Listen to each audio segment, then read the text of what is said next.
Hi guys, let's bake some nice fluffy scones. They were so yummy. So we're going to be working in two separate bowls. The first bowl will have our wet ingredients shown here, and then the next bowl will have our dry ingredients shown here.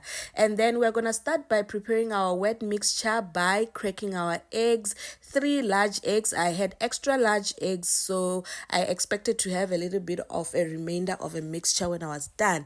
And then I added 1 cup of sugar, 1 tablespoon of vanilla essence, and then mixed everything away until it was well incorporated.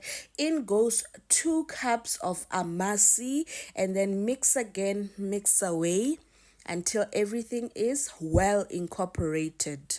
And then the mixture was set aside, and then we work on our dry ingredients. It was just 5 cups of self-raising flour. I grated in my margarine. Once it was grated in, I rubbed it in as to coat the flour. At this point, you can still work on your flour to get crumbs like this ones shown here. And then once you move to your mixing of wet ingredients, you need to be a little bit gentle. You don't want to overwork your flour. And then you mix in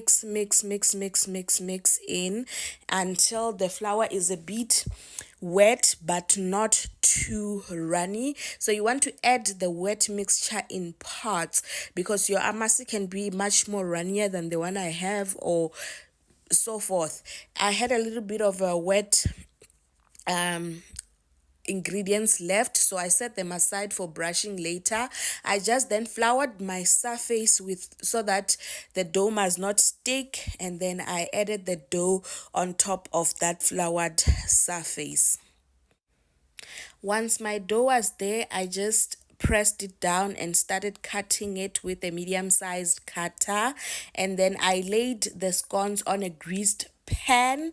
I greased this with margarine, and then I brushed the tops of the scones with that remainder mixture, or you can make an egg wash. They went into the oven, which was set at 170, and then I baked them until golden, and look at that, so soft.